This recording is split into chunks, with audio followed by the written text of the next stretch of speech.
Bonjour, je vais poursuivre avec la vidéo précédente où je parle de la question des laissez-passer consulaires. Si vous avez bien écouté ce que j'ai dit précédemment, après des questions que vous pouvez vous poser, c'est de dire oui, mais de toute façon, si le consulat refuse, on peut toujours le mettre dans l'avion et puis le renvoyer dans son pays, ou dire comme M. Zemmour il dit, ou les autres, et que bon, la France peut faire la pression sur les aides économiques que la France donne à ces pays. La seule chose que je veux aussi que vous compreniez, que des aides économiques n'existaient pas en fait. Ça n'existait pas la façon dont vous pensez. La France ou les États-Unis ou autres ne font pas des cadeaux aux pays pauvres. Ce qu'on appelle aide, ce sont au fait des prêts, des emprunts. Donc les pays riches prêtent aux pays pauvres. Mais on peut concevoir ça comme une aide, c'est dans le sens que si quelqu'un, par exemple, a un membre de sa famille qui est en train de mourir, et que cette personne manque les médicaments pour le sauver. Et du coup, moi je viens, je dis, je peux te prêter de l'argent pour que tu achètes ces médicaments. Ben, c'est une aide. Parce que si je ne lui prête pas cet argent,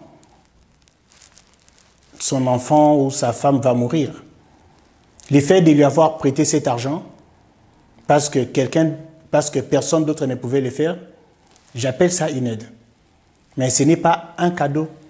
C'est l'argent que je lui donne et que je vais récupérer après.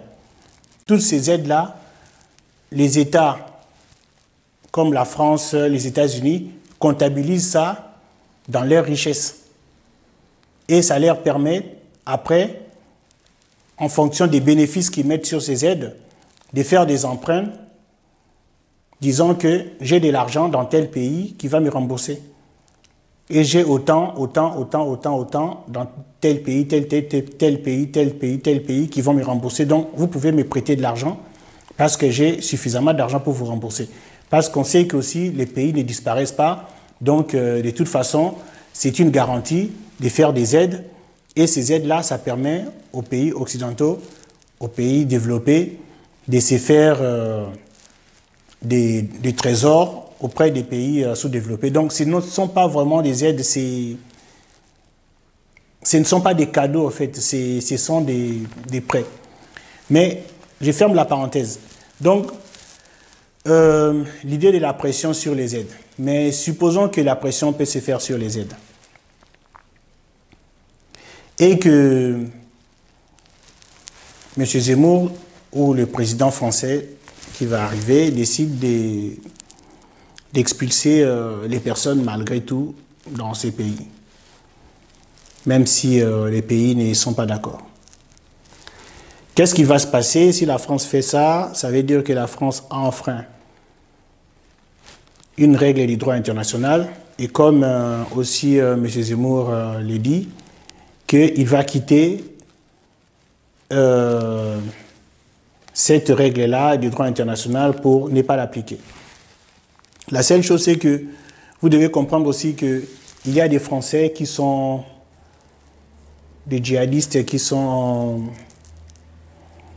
en Syrie ou en Turquie, dans des prisons turques ou en Irak. Si la France met des personnes dans l'avion parce que les personnes ont dit qu'ils étaient français, sans passer par le consulat de ces pays-là pour les renvoyer dans leur pays d'origine, je vous assure, Erdogan va mettre un avion plein de personnes qui vont dire qu'ils sont français. Il va s'en foutre qu'ils soient français ou pas, que ce soit irakien ou autre. Il va les mettre plein dans l'avion et vous allez voir, l'avion va atterrir ici à Roissy avec plein de personnes qui vont descendre disons qu'ils sont français.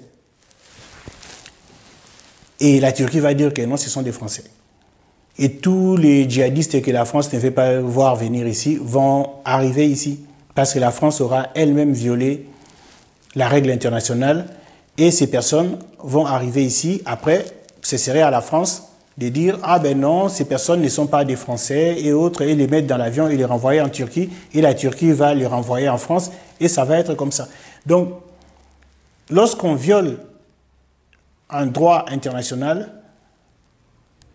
dont tous les pays respectent, les répercussions sont toujours beaucoup plus compliquées à gérer.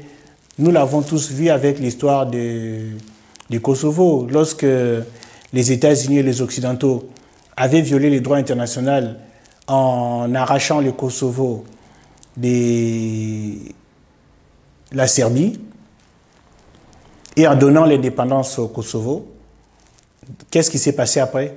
La Russie a fait exactement la même chose dans le Crimée. La Russie a pris le contrôle du Crimée, disant que oui, vous avez fait exactement la même chose dans le Kosovo. Et les gens de la Crimée ont décidé de revenir à la Russie, sont revenus.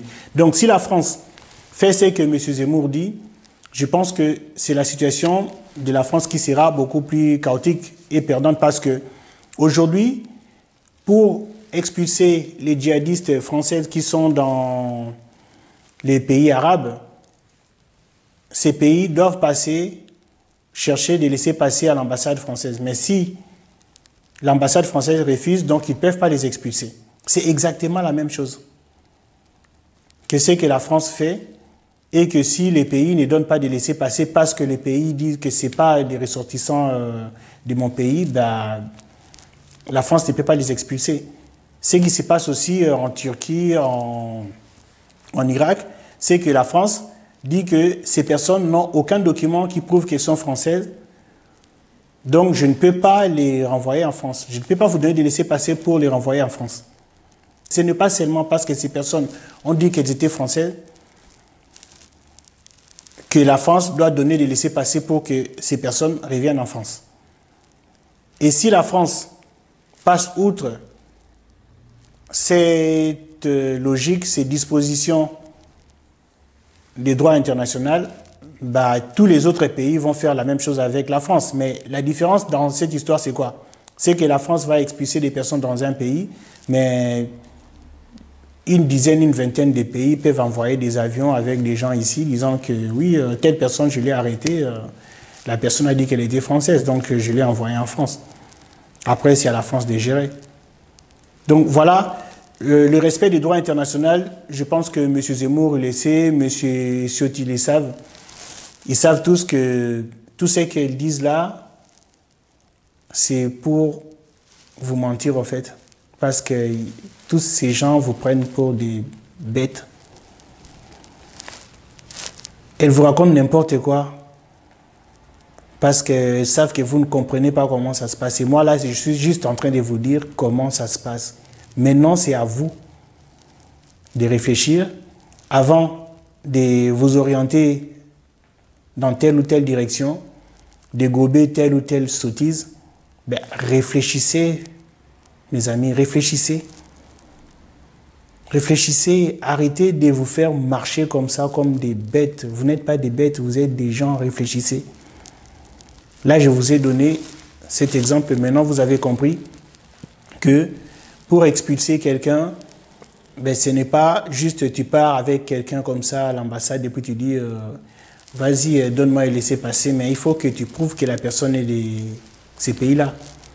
Si un Albanais est en Australie et que l'Albanais dit que je suis français, on l'emmène à l'ambassade de la France et la personne, l'Albanais n'a aucun document qui prouve qu'elle est française. Donc vous pensez que l'ambassade de France doit lui donner quand même un laissez-passer pour le renvoyer en France? Non. Vous savez bien que non. Ben, c'est pareil pour tous les pays, en fait. Quelqu'un qui peut être là, qui peut dire qu'elle est tunisien, mais peut-être que c'est un Algérien. Peut-être que c'est un Marocain. Peut-être que c'est un Marocain ou un Algérien qui dit qu'il est tunisien parce que la Tunisie est un peu dans l'instabilité et pour faire la demande d'asile, lorsqu'on dit qu'on est tunisien, ça passe.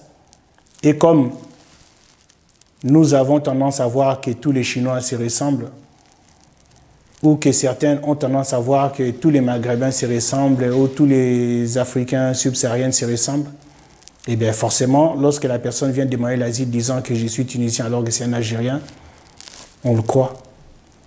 Mais en réalité, on n'est pas sûr que c'est un Tunisien si la personne n'a pas fourni un passeport ou un document d'identité qui prouve qu'elle est de telle ou telle nationalité. La France n'accepterait pas que, par exemple, un Ukrainien qui est arrêté en Australie et qui doit être expulsé, si on l'amène à l'ambassade de la France pour que la France donne un laissez-passer, les Français vont dire non, ça n'est pas un Français. Donnez-nous une preuve qui nous montre que c'est un Français pour qu'on vous donne un laissez-passer.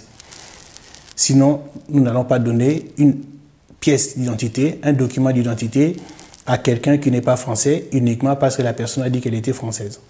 Donc voilà, c'est exactement pareil pour tout le monde. Dans tous les pays, ça se passe comme ça. Réfléchissez et lorsque vous allez entendre cette proposition par vos leaders, posez-leur la question parce que maintenant, vous savez à peu près tout le processus, comment ça se passe. Donc, je vous dis merci et à très bientôt.